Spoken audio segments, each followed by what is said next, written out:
Assalamualaikum warahmatullahi wabarakatuh. Subhanallah walhamdulillah wa la ilaha illallah wallahu akbar. La hawla wa la quwwata illa billahil aliyyil azim. Asyhadu an la ilaha illallah wahdahu la syarika lah wa asyhadu anna Muhammadan abduhu wa rasuluh la nabiyya ba'dahu. Allahumma shalli ala Muhammad wa ala alihi washabbihi ajma'in. Amma ba'd. Bapak-bapak, ibu-ibu, sidang jamaah maghrib yang berbahagia, Masjid Raya Nur Al-Ashqar, Surabaya Tenggara yang dirahmati oleh Allah. Alhamdulillah kita bersyukur kepada Allah, kita bisa mengawali kehidupan hari ini, yaitu hari Jumat tanggal 9 Muharram 1447 Hijriah. Bertepatan dengan tanggal 4 Juli 2025. Kita laksanakan salat maghrib secara berjamaah. Insya Allah kita lanjutkan nanti sampai Isya. Kita saling tawassul haq, tawassul sabr, kita saling mengingatkan ini beriman bertakwa kepada Allah, saling mengingatkan untuk menjalankan perintah Allah, menjauhi larangan Allah. Mudah-mudahan ini istiqomah terus kita laksanakan sampai akhir kehidupan kita. Salawat dan salam semoga Allah limpahkan atas kita dan besar Muhammad sallallahu alaihi wasallam dan keluarganya, sahabatnya, pengikutnya, orang yang mati syahid, penuntut ilmu. Mudah-mudahan kita semuanya yang berusaha semaksimal mungkin sesuai Al-Quran hadis akan mendapatkan syafaat dari Rasulullah sallallahu alaihi wasallam. Kita bermohon berdoa melalui majelis ini. Kita doakan bagi yang belum mendapat hidayah, diberi hidayah oleh Allah, yang sakit mudah disembuhkan oleh Allah, yang sudah mendahului kita, siapapun mereka, orang-orang yang beriman, saudara kita, kerabat kita, bapak, ibu kita doakan mereka semuanya. Allahumma ighfir lahum warhamhum wa'fu anhum. Bapak-bapak, ibu-ibu, monggo sing badhe lanjut nek bukane apa dereng buka itu disambi mboten apa-apa, sambil ya ngemil sambil kata di puasa, mungkin belum berbuka silakan. Sing poso, sing boten nggih boten apa-apa. Baik, kita lanjutkan tema kita tentang kiamat sudah dekat, ini seri keempat. Jadi kiamat sudah dekat, ini seri keempat, yaitu tentang tanda-tanda kecil datang kiamat yang tidak jelas. Artinya tidak jelas itu Nabi menyebutkan tidak kata-kata akan datang kiamat, tidak. Tapi kata-kata yang dipakai Nabi itu akan datang suatu zaman, nanti begini-begini. Nah, itu tanda-tanda kiamat, tapi tidak jelas sebutkannya. Kemarin ada beberapa. Masuk yang berikutnya, yaitu umat Islam akan terpecah menjadi 73 golongan. Saya yakin kita semua sudah tahu dalilnya. Semua ustaz sudah menjelaskan akan terpecah menjadi 73 golongan. Mungkin yang jadi masalah 73 golongan itu apa saja. Insya Allah hari ini kita kupas, mungkin tidak cukup waktunya. Kita lihat dulu dalil-dalilnya. Allah berfirman dalam Al-Quran surat 30, surat Ar-Rum, surat 30 ayat 31 sampai 32. Allah berfirman, "Wala takunu minal musyrikin, minal ladzina farraqu dinahum wa kanu syi'a, kullu hizbin bima ladaihim farihun." Dan janganlah kamu termasuk orang-orang yang mempersekutukan Allah, yaitu orang-orang yang memecah belah agama mereka, dan mereka menjadi beberapa golongan. Tiap-tiap golongan merasa bangga dengan apa yang ada pada golongan mereka. Surat Ar-Rum 30 ayat 31 sampai 32. Jelas Allah menjelaskan bahwasanya ini ada orang terpecah menjadi beberapa golongan. Dan masing-masing golongan kelompok itu bangga, aku yang paling benar, aku yang paling sunnah, aku ahlussunnah wal jamaah, kabeh ngaku ngono. Tapi nanti kita lihat siapa yang benar. Kemudian kita lihat juga surat ke-6 Al-An'am, surat ke-6 ayat 65. Katakanlah, dialah Allah yang berkuasa untuk mengirimkan azab kepadamu dari atas kamu atau dari bawah kakimu, atau dia mencampurkan kamu dalam golongan-golongan yang saling bertentangan, dan merasakan kepada sebagian kamu keganasan sebagian yang lain. Perhatikanlah betapa kami mendatangkan tanda-tanda kebesaran kami silih berganti agar mereka memahaminya.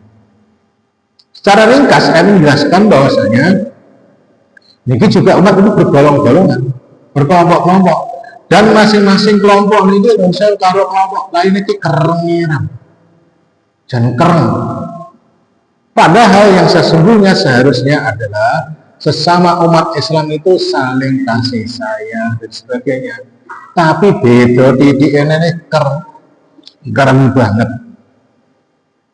Dan dalam Sunan Abu Dawud 3980, Sunan Tirmizi 2564. Dan Abi Hurairah dari Abi Hurairah berkata, qala Rasulullah sallallahu alaihi wasallam, telah bersabda Rasulullah sallallahu alaihi wasallam, iftaraqat al-yahudu ala ihda aw isnain wa sab'ina firqah wa tafarraqat an-nasara ala ihda aw isnain wa sab'ina firqah. Sebesar bahasanya Yahudi, orang Yahudi akan terpecah belah menjadi 71 kelompok golongan atau 72 golongan. Yahudi ini, Nasrani itu Kristen, terpecah menjadi 71 atau 72 golongan. Ini jadi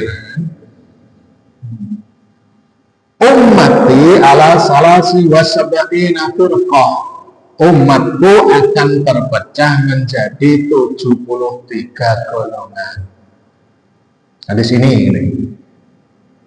Hadis yang lainnya ini kurang lebih sama, kita akan terpecah.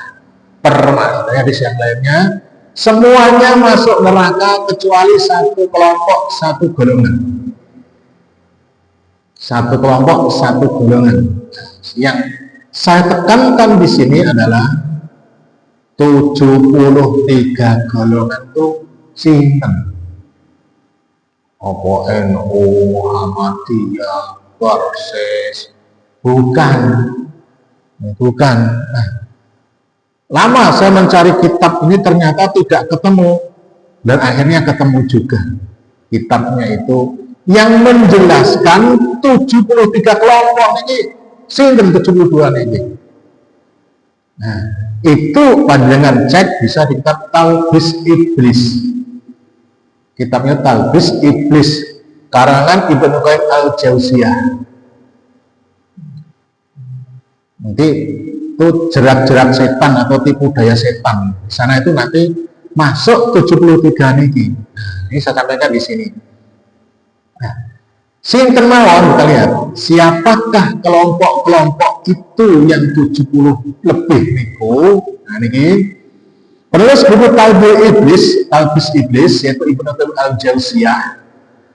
Beliau menjelaskan ada 6 sekte utama.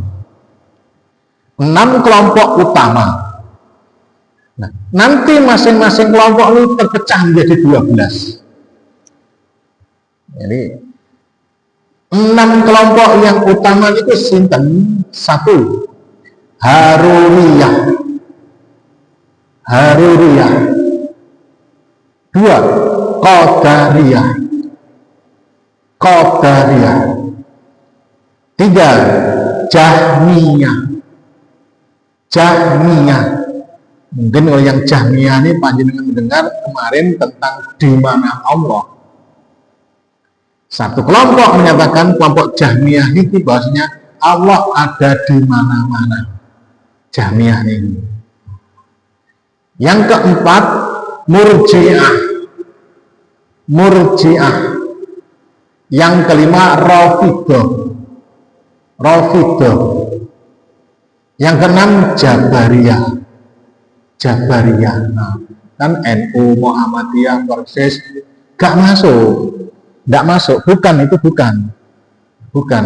Nah, jadi Ini adalah sekte besar, yang besar ada 6 nih. Ulang, pertama Haruriyah, kedua Qadariyah, ketiga Jahmiyah, keempat Murji'ah, kelima Rafidhah, Khawarij, keenam Jabariyah. Masing-masing sekte utama ini terpecah menjadi 12. Jadi jumlah seluruhnya 72 sekte atau kelompok. Nah, umatku terpecah menjadi 73 kelompok yang semuanya masuk neraka kecuali satu. Jadi semuanya berarti kan 72 kelompoknya masuk neraka, yang satu berarti masuk surga. Yang benar nanti kita masuk yang satu ini. Nah, ini sekarang saya bacakan mawon. Mungkin ini panjenengan masih baru pertama kali krungu. Saya pun baru beberapa kali. Nek saya ngaji belum pernah saya dijelaskan oleh Ustadz ya 73 golongan ini belum pernah. Ternyata saya menemukan diri dalam kitabnya Talbis Iblis nih, Talbis Iblis. Nanti suatu saat, nggak tahu di sini di tempat lain, saya bahas itu Talbis Iblis.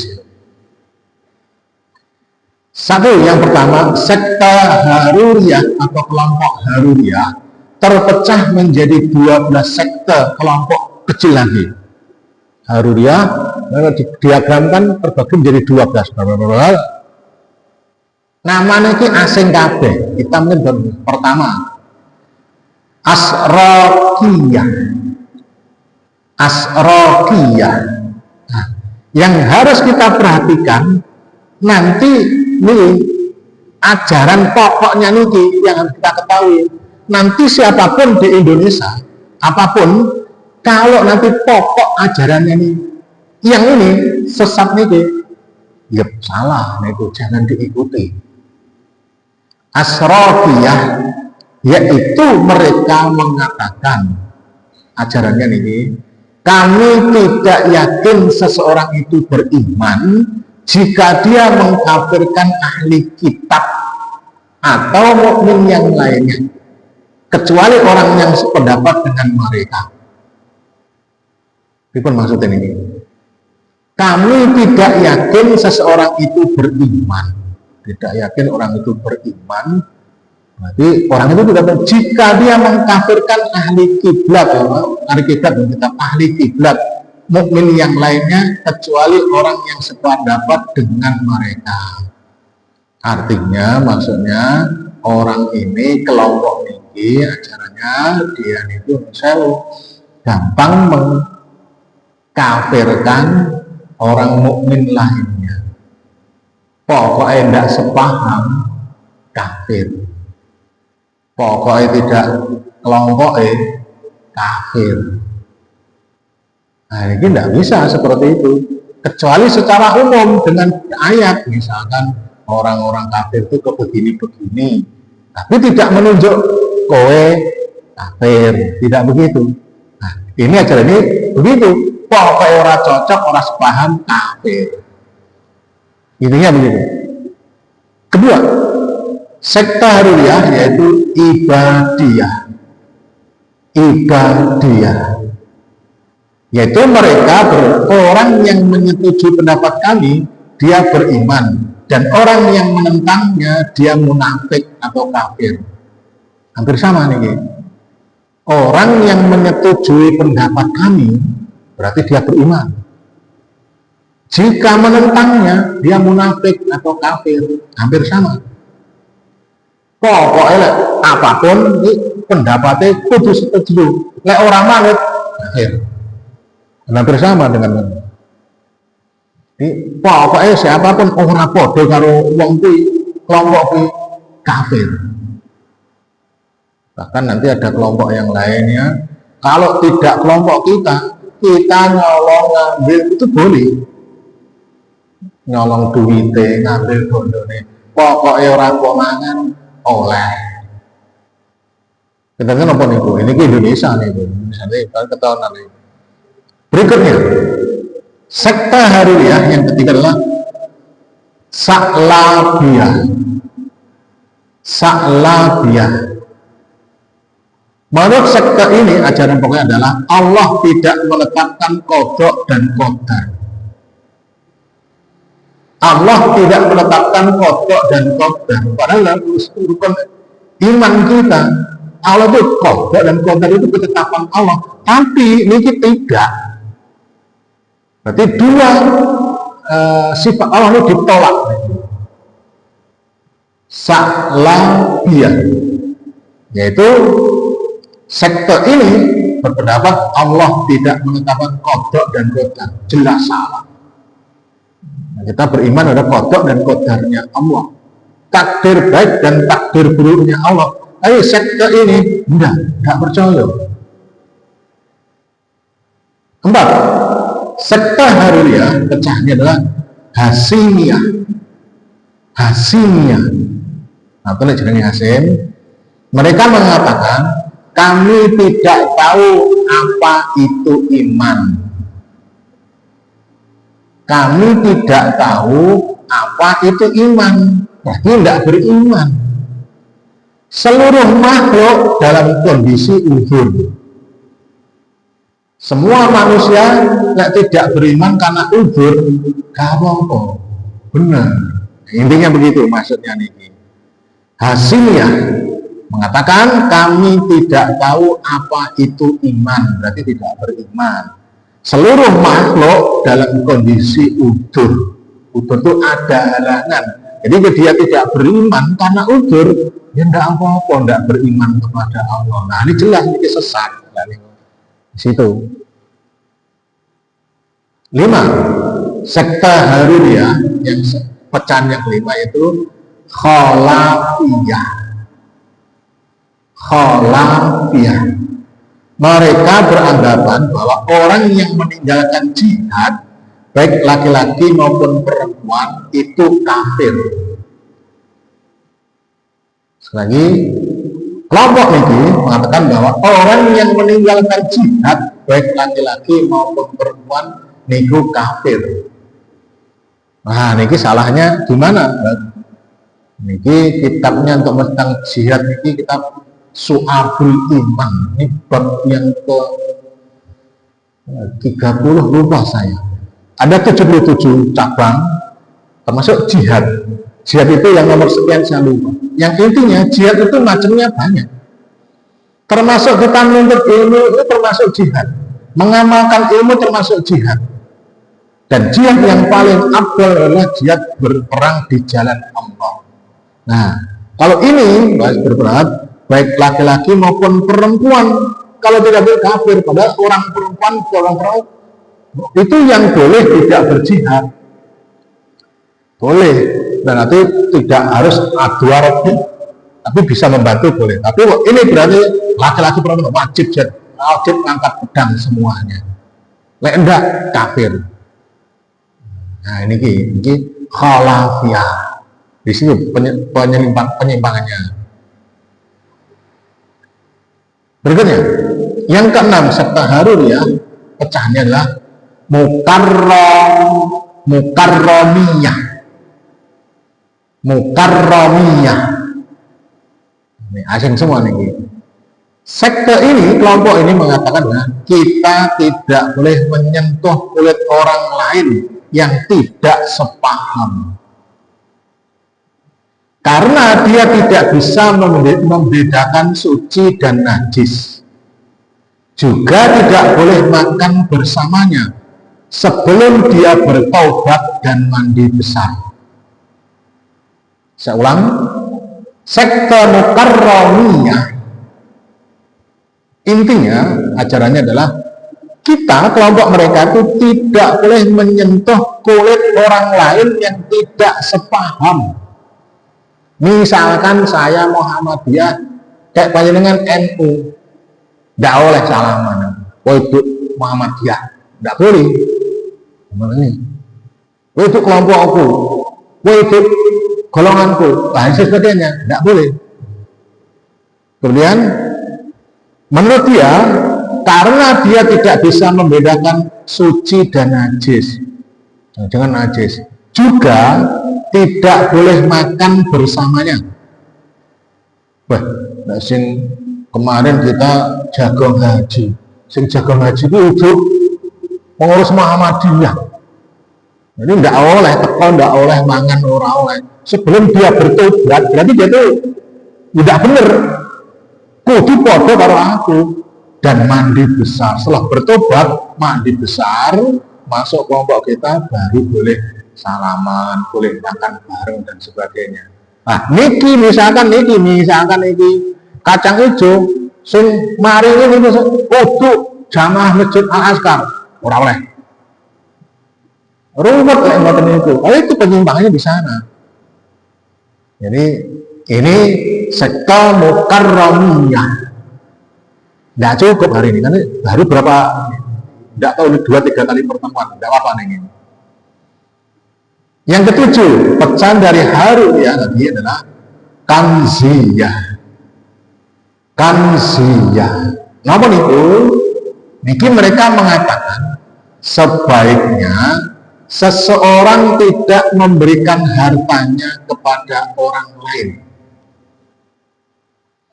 Karena bisa jadi dia tidak berhak atas harta itu.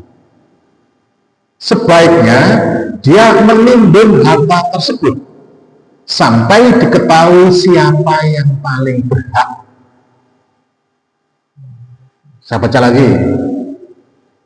Kanziyah, pecahan dari Haruriyah di depan tadi, mengatakan atau ajarannya adalah sebaiknya seseorang, saya Pak Ibu semuanya, tidak memberikan hartanya kepada lain. Ibu, bapak-bapak, ojo ngekei kacang hijau ini Pak Akur, kan harta lain, misalkan begitu. Karena bisa jadi dia tidak berhak. Ini bisa jadi saya tidak punya hak terhadap ini, kacang hijau ini. Sebaiknya Bapak Ibu menimbun harta tersebut kon medhit niki. Oh, jadi kene sapa ayo jadi kene. Sampai diketahui siapa yang paling berhak. Ini kan ngajak uang medhit. Ajarannya aja padahal Islam supaya kita itu berbagi, berinfak, sedekah. Nah niki panjenengan nuwun sewu. Panjenengan sing memberikan ini untuk buka panjang lek dino niki poso oleh pahala poso plus posone sing poso niku panjang oleh double nih tidak nih panjenengan.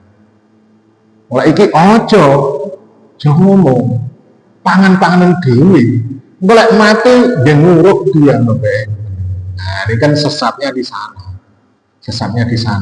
kita tidak seperti itu, makanya ini salah. Jadi 72 sekte yang menyimpang. Yang kedelapan, Syamrahiyah. Asing semua nih. Syamrahiyah. Menurut pendapat mereka adalah laki-laki boleh menyentuh kulit wanita lain yang bukan mahramnya, karena perempuan itu adalah sumber kesegaran. Ruwet lainnya ini. Jadi oleh saya demok ibu-ibu salami itu oleh perempuan itu cek semangat. Ini memang betul tadi ngawur itu. Nah, kita kan diajarkan tidak boleh menyentuh perempuan yang bukan mahramnya. Salaman aja tidak boleh. Ini bebas. Apa nyentuh dong kecut, dia lebih dari nyentuh. Karena perempuan itu sumber kesegaran. Lalu kan ngatakan dia bubrah kabeh nek carane ngoten niku. Padahal yang hadis Imam Tabrani gue sampaikan bahasanya lebih baik kepala Adam ditusuk dengan besi cuak daripada dia menyentuh perempuan yang lainnya yang bukan mahramnya. Saya untuk ibu-ibu di belakang itu tidak boleh itu. Kecuali emergensi atau mungkin seorang dokter meriksa boleh.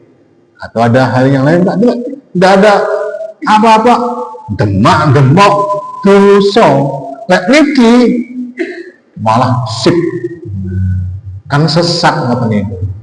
Nah niki mungkin lek nek wong sing dhewe ora apa-apa nyentuh iki jadi kena terkontaminasi ajaran Syamrahiyah niki. Apa-apa nyentuh wong wedok bari semangat, atau kebalikannya perempuan tidak boleh pada laki-laki yang bukan mahramnya. Nah, 9 dari satu sekte tadi, yang ke-9 Ahnasiyah, yaitu mereka berpendapat bahwa orang yang sudah meninggal dunia tidak akan memperoleh kebaikan ataupun keburukan. Ahnasiyah ajarannya, intinya, mungkin banyak intinya, orang yang sudah meninggal dunia tidak akan memperoleh kebaikan dan keburukan. Jelas itu salah. Karena ini memang menyimpang. Kenapa? Seseorang yang di sana, yang Gunung Cilik, yang sudah meninggal dunia, begitu dia nglayat mulai, orang tekoma. Dia bisa mendengar sandalnya, dia didatangi malaikat, dua orang ditanya bla. Sejak saat itu dia merasakan nikmat kubur nopo adab kubur. Nah niki Ahnasiyah niki tidak akan memperoleh kebaikan dan keburukan. Artinya yus mati yus bar mati kubur bar cutel. Tidak seperti itu. Nah, orang kafir kan seperti itu, seakan-akan mati itu akhir dari segala kehidupan. Lenek masalah bunuh diri, lenek problem bunuh diri, selesai. Tidak, justru mati ini kok awal kehidupan yang khalidina fiha abada. Tapi sektor ini Ahnasiyah berpendapat orang yang sudah meninggal dunia mati tidak akan memperoleh kebaikan dan keburukan. Salah nih. Yang ke-10 dari sekte Haruriyah di depan tadi, pecahnya Muhakimiyah.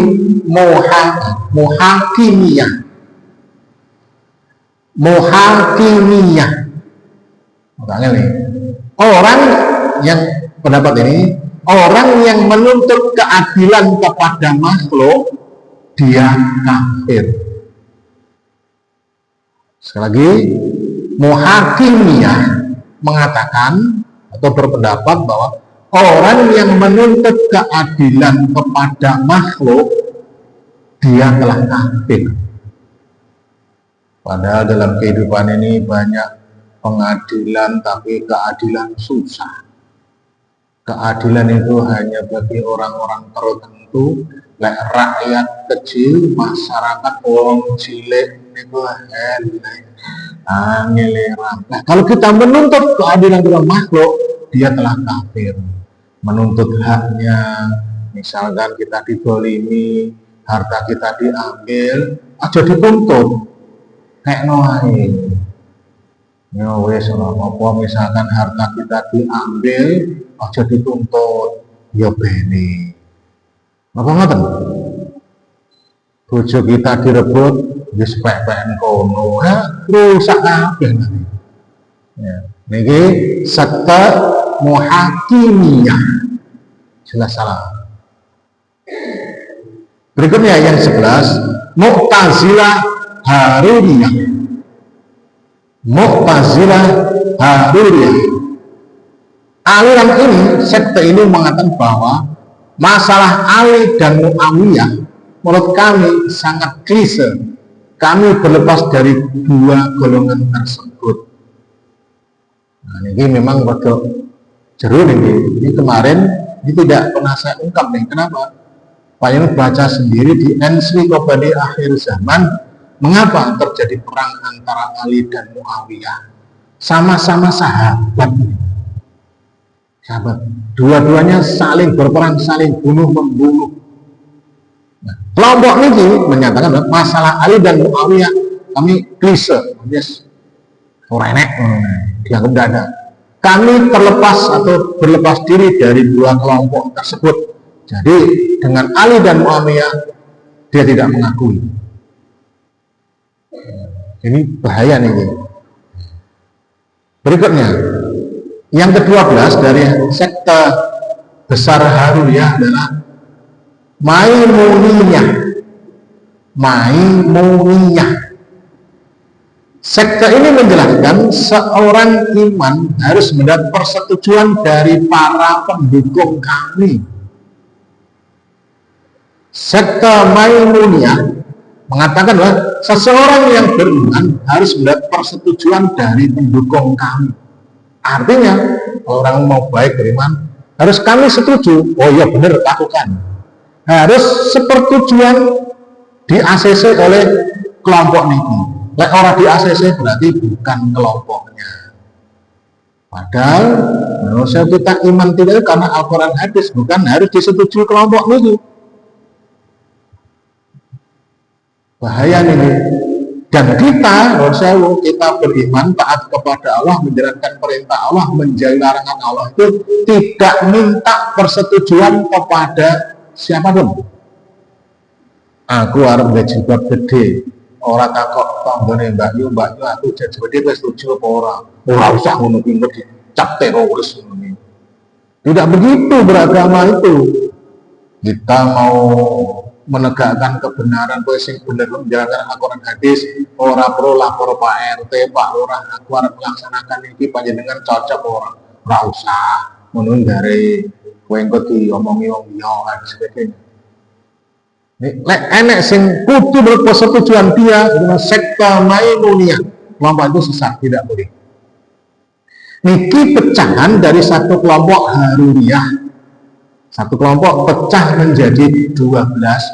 Yang ke-12 itu kan jelas karena ini sekte yang menyimpang, sesat, itu salah. Jangan diikuti. Yang kedua, Qadariyah. Nah, Qadariyah ini juga terpecah menjadi 12 sekte lagi. 12 sekte lagi. Yang pertama, Ahmadiyah. Aliran ini beranggapan bahwa syarat keadilan Allah ialah dia menyerahkan seluruh urusan hambanya dan menghalangi mereka dari segala perbuatan maksiat. Saya baca lagi, mungkin bingung. Ahmadiyah. Sekte ini beranggapan bahwa syarat keadilan Allah ialah dia Allah menyerahkan seluruh urusannya kepada hambanya.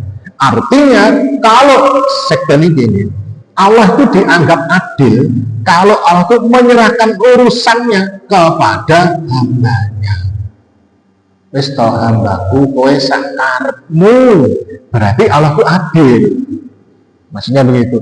Kalau dia tidak menyerahkan Allah dan kita harus mengikuti Allah, berarti Allah itu tidak adil. Berarti menuduh Allah tidak adil. Dan menghalangi mereka dari segala perbuatan maksiat. Maksudnya apa? Dan menghalangi mereka dari segala perbuatan maksiat.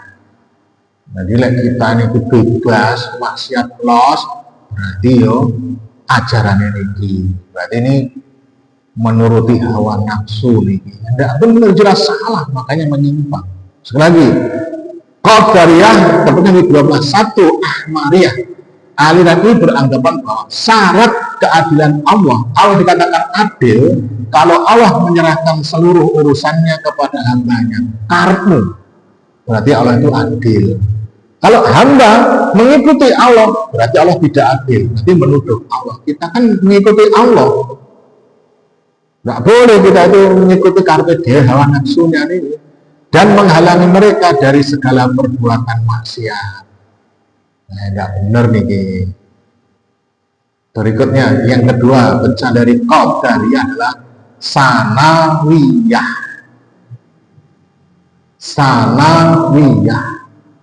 Mereka berpendapat bahwa seluruh kebaikan berasal dari Allah, sementara kejahatan berasal dari iblis. Sanawiyah, mereka berpendapat bahwa seluruh kebaikan berasal dari Allah, sementara kejahatan berasal dari iblis. Memang menurut saya sumber kebenaran, sumber itu adalah memang dari Allah. Seingat saya sudah pernah saya bahas itu tentang As-Sirat Bainal Haq wal Batil. Judulnya, nggak tahu di sini atau di mana, pasti sudah saya bahas. Sudah, saya lupa. As-Sirat Bainal Haq wal Batil. Pertarungan antara yang hak dan yang batil. Oh, dasar dicet takwa nih. Jadi setiap hari kita ini bertempur, berperang antara yang hak dan yang batil, dan sumber kebaikan, kebenaran itu memang dari Allah, dan sementara sumber kejahatan itu dari iblis. Secara sekilas saja benar bahwa seluruh kebaikan berasal dari Allah, sementara segala kejahatan berasal dari iblis. Memang sumbernya dari sana. Namun sekali lagi kita ini bisa membedakan iki sing bener, niki sing salah. Ya, kita bisa berpikir. Allah memberikan kelengkapan kita untuk berpikir. Panca indera kita, mata kita, hati kita, pikiran kita. Seakan-akan ini kita ini macam wayang. 100% kita lek api itu sing gerakne ya Allah, lek elek sing gerakne iblis. Seakan-akan nanti menuduh aku ngene iki memang takdir Allah. Tidak begitu. Kita kan bisa membedakan. Oh, iki nyolong iki dosa. Kita tidak melakukan. Berarti kita ini dari Allah. Tidak kita melakukan apapun lalu semua lek aku api ki Allah sing nakdirne aku api, lek aku lek wong jahat aku mung ditakdiri Allah jahat. Napa ngoten? Tidak, takdir tidak seperti ngoten niku. Kita bisa membedakan, kita bisa memilih. Ya. Yang ketiga, pecahan dari qadariyah adalah Mu'tazilah. Mu'tazilah. Nah, ini sering krungu nih. Sekte ini menyatakan bahwa Al-Quran itu makhluk dan mengingkari kalau Allah dapat dilihat di surga. Mu'tazilah. Ini pada masa-masa Imam Ahmad banyak baca nih tentang biografinya Imam Ahmad bin Hanbal. Pada saat itu ajaran Mu'tazilah niki berkembang sangat pesat dan ada tokoh-tokohnya. Siapapun yang tidak mengatakan Al-Quran itu makhluk, maka dia dipenjara sampai dibunuh. Termasuk Imam Ahmad. Semua ulama ada di penjara, terakhir Imam Ahmad yang belum. Dipanggil, dihadapkan kepada penguasa khalifah dan orang-orang Mu'tazilah. Kon memberi fatwa bahwasanya Al-Quran itu makhluk. Al-Quran itu bukan makhluk, itu kalamullah, beda nih. Nah, Imam Ahmad tidak mau, akhirnya dipenjara, dicambuk terus. Nah, itu. Jadi siapapun yang menyatakan bahasanya Al-Quran itu makhluk, makhluk itu mati. Al-Quran bisa mati? Tidak. Bahwa umat manusia itu habis, Al-Quran masih tetap Al-Quran. Nah, nanti bab ini. Dan yang kedua, Mu'tazilah ini mengingkari kalau Allah dapat dilihat di surga. Tentang kajian saya tentang surga, bahwa nanti nikmat terbesar penduduk surga itu adalah melihat Allah dengan mata kepalanya langsung. Tapi Mu'tazilah tidak percaya, tidak. Allah rasa dilihat, buat yang surga pun tidak bisa dilihat. Artinya ngoten niki. Di dua niki. Mu'tazilah ini ajaran pokoknya ada dua.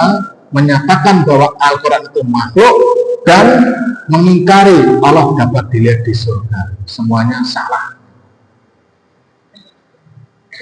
4. Pecahan qadariyah adalah kaisiyah. Kaisiyah. Mereka mengatakan kami tidak tahu apakah seluruh perbuatan ini berasal dari Allah atau dari hamba. Artinya seseorang itu sesuatu, aku ki ngaji itu kok Allah pokok argo dewe. Aku ki judi kok Allah apa karepku dewe. Karo, ndak ngerti ini. Kami juga tidak tahu apakah setelah mati manusia diganjar atau disiksa. Lek bar mati, lek mati diadab napa resas. Karo, ndak percaya. Sama yang di depan tadi kan ada seperti itu. Tidak percaya orang sudah mati mendapat nikmat atau ada kubur. Kaisiyah cabangnya qadariyah nggih ngoten. Dia melakukan sesuatu, dia tidak mau tahu dari Allah, dari hamba, ndak artinya iki yang api oleh pokoknya dilakukan. Itu salah.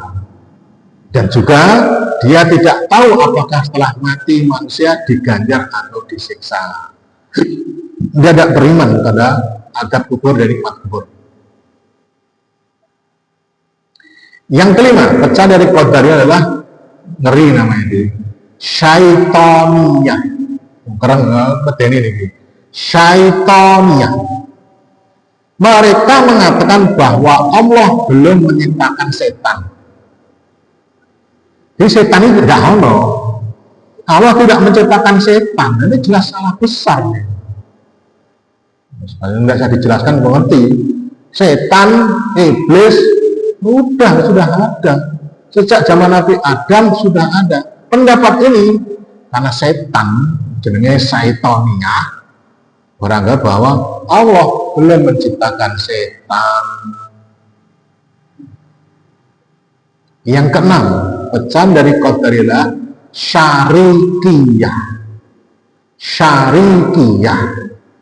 Mereka berpendapat bahwa seluruh keburukan telah ditakdirkan selain kekafiran.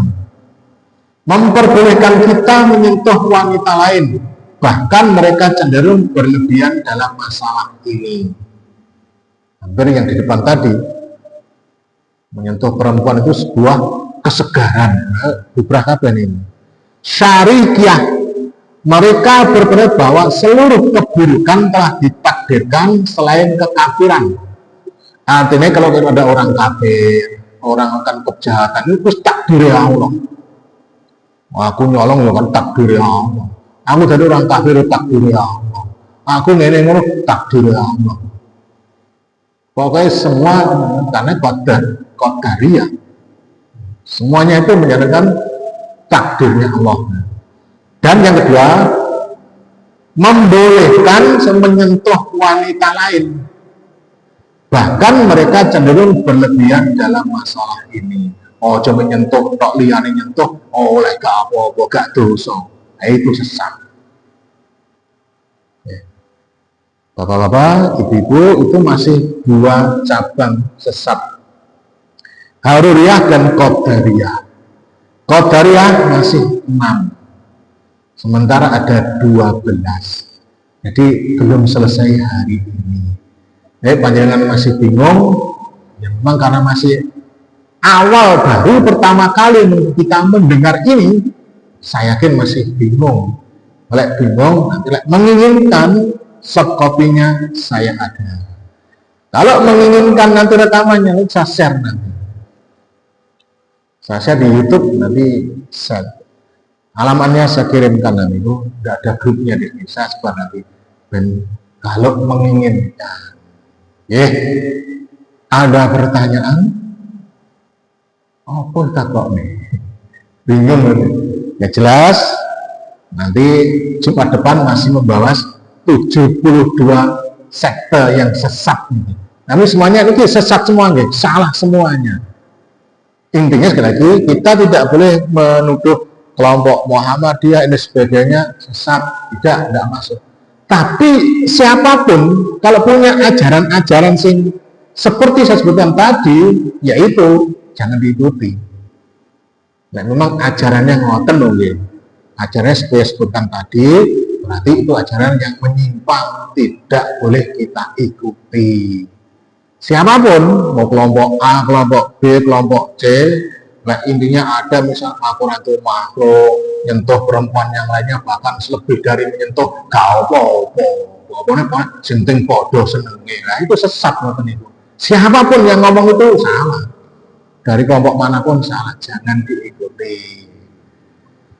Misalnya teman-teman ada pertanyaan, besok masih puasa tanggal 10 Muharram Asyura.